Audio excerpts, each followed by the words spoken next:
Alphonse Daudet, extrait des Lettres de mon moulin. La chèvre de Monsieur Seguin. À Monsieur Pierre Gringoire, poète lyrique, à Paris. Tu seras bien toujours le même, mon pauvre Gringoire. Comment? On t'offre une place de chroniqueur dans un bon journal de Paris et tu as l'aplomb de refuser. Mais regarde-toi, malheureux garçon. Regarde ce pourpoint troué, ces chausses en déroute, cette face maigre qui crie la famine. Voilà pourtant où t'a conduit la passion des belles rimes, voilà ce que t'ont valu 10 ans de loyaux services dans les pages du sire Apollo. Est-ce que tu n'as pas honte à la fin? Fais-toi donc chroniqueur, imbécile. Fais-toi chroniqueur, tu gagneras de beaux écus à la rose, tu auras ton couvert chez Bréban, et tu pourras te montrer les jours de première avec une plume neuve à ta marette. Non, tu ne veux pas.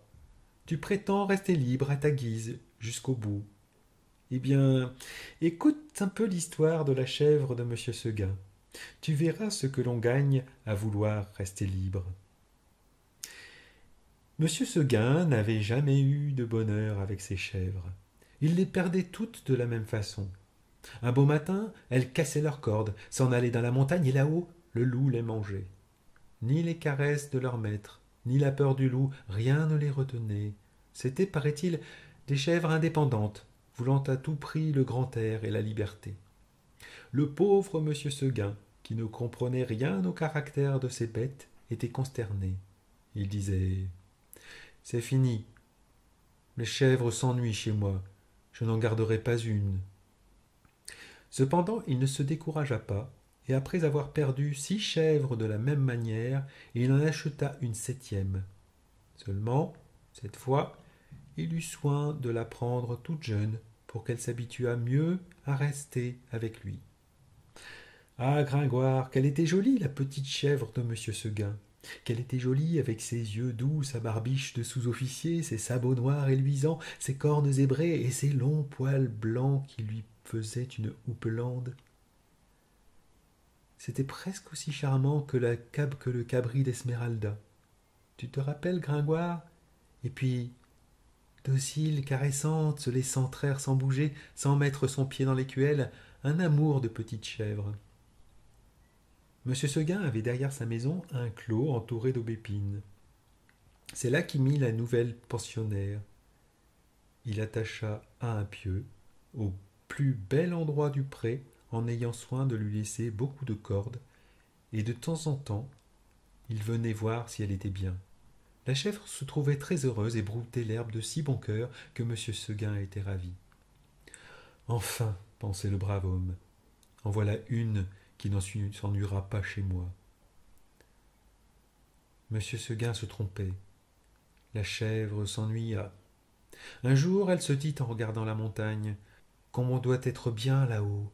Quel plaisir de gambader dans la bruyère, sans cette maudite longe qui vous écorche le cou. C'est bon pour l'âne ou le bœuf de brouter dans un clos. Les chèvres, il leur faut du large.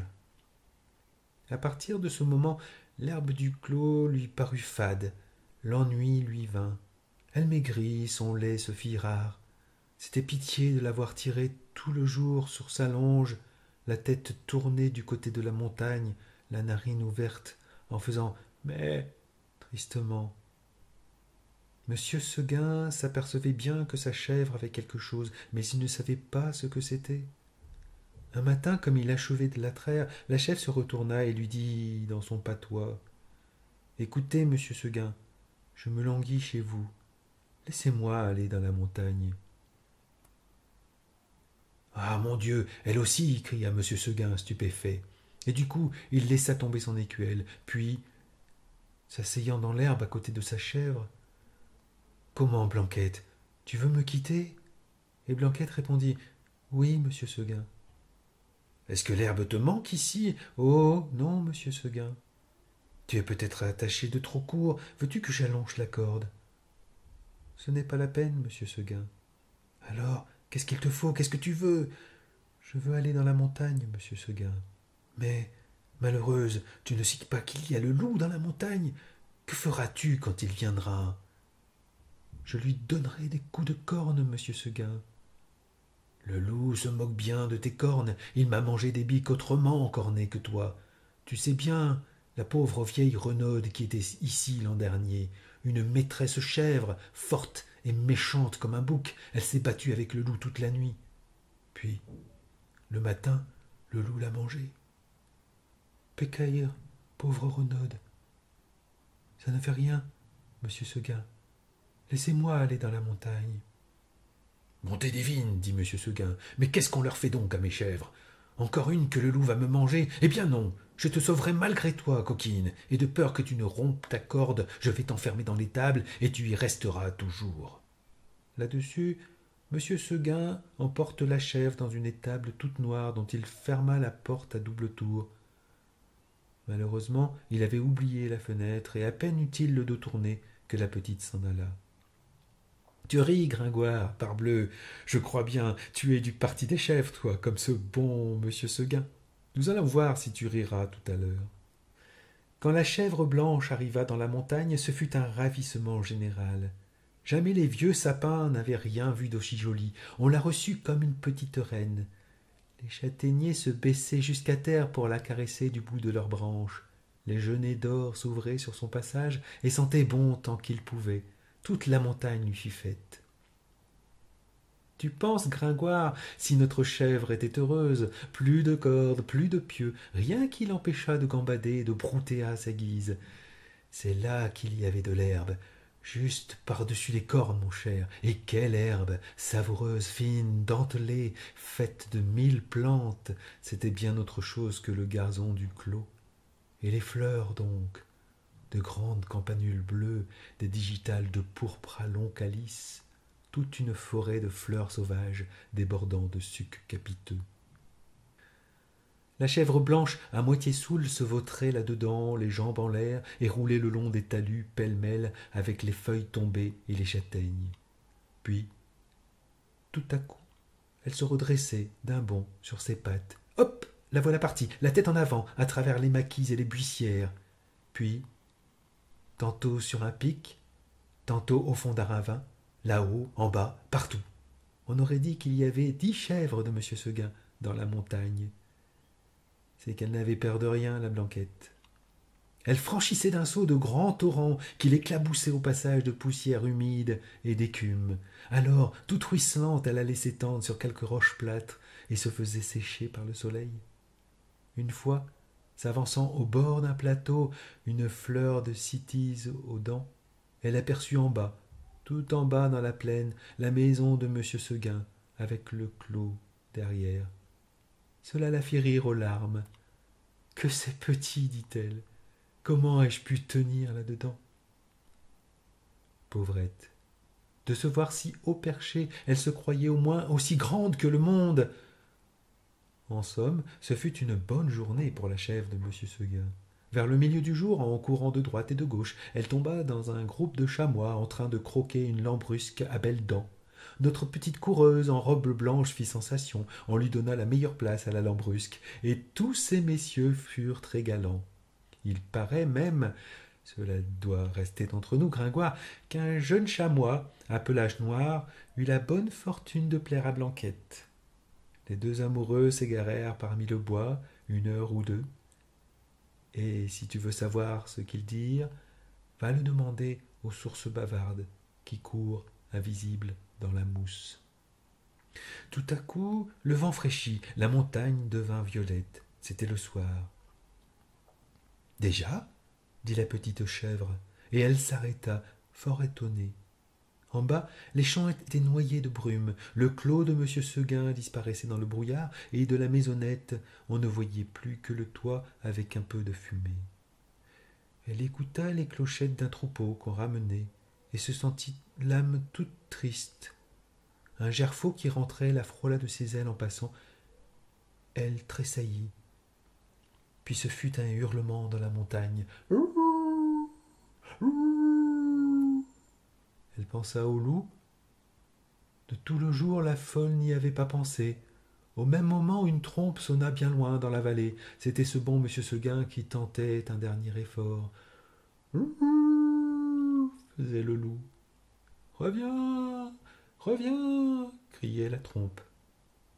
Blanquette eut envie de revenir, mais en se rappelant le pieu, la corde, la haie du clos, elle pensa que maintenant elle ne pouvait plus se faire à cette vie et qu'il valait mieux rester. La trompe ne sonnait plus. La chèvre entendit derrière elle un bruit de feuilles. Elle se retourna et vit dans l'ombre 2 oreilles courtes, toutes droites, avec 2 yeux qui reluisaient. C'était le loup. Énorme, immobile, assis sur son train de derrière, il était là, regardant la petite chèvre blanche et la dégustant par avance. Comme il savait bien qu'il la mangerait, le loup ne se pressait pas. Seulement, quand elle se retourna, il se mit à rire méchamment. Ah, la petite chèvre de monsieur Seguin. Et il passa sa grosse langue rouge sur ses babines d'amadou. Blanquette se sentit perdue. Un moment, en se rappelant l'histoire de la vieille renaude qui s'était battue toute la nuit pour être mangée le matin, elle se dit qu'il vaudrait peut-être mieux se laisser manger tout de suite. Mais, s'étant ravisée, elle tomba en garde, la tête basse et la corne en avant, comme une brave chèvre de monsieur Seguin qu'elle était. Non pas qu'elle eût l'espoir de tuer le loup, les chèvres ne tuent pas les loups, mais seulement pour voir si elle pourrait tenir aussi longtemps que la renaude. Alors le monstre s'avança, et les petites cornes entrèrent en danse. À la brave petite chevrette, comme elle y allait de bon cœur. Plus de 10 fois, je ne mens pas, Gringoire, elle força le loup à reculer pour reprendre haleine. Pendant ces trêves d'1 minute, la gourmande cueillait en hâte encore un brin de sa chère herbe. Puis elle retournait au combat, la bouche pleine. Cela dura toute la nuit. De temps en temps, la chèvre de monsieur Seguin regardait les étoiles danser dans le ciel clair, et elle se disait « Oh, pourvu que je tienne jusqu'à l'aube !» L'une après l'autre, les étoiles s'éteignirent. Blanquette redoubla de coups de corne, le loup de coups de dents. Une lueur pâle parut dans l'horizon, le chant du coq enroué monta d'une métairie. Enfin, dit la pauvre bête, qui n'attendait plus que le jour pour mourir, et elle s'allongea par terre dans sa belle fourrure blanche, toute tachée de sang. Alors le loup se jeta sur la petite chèvre et la mangea. Adieu, Gringoire. L'histoire que tu as entendue n'est pas un conte de mon invention. Si jamais tu viens en Provence, nos ménagers te parleront souvent de la cabro des moussus Seguin, que se battait toute la nuit, aimait Loulou, et puis où le matin Loulou l'a mangé. Tu m'entends bien, Gringoire? Et puis où le matin Loulou l'a mangé.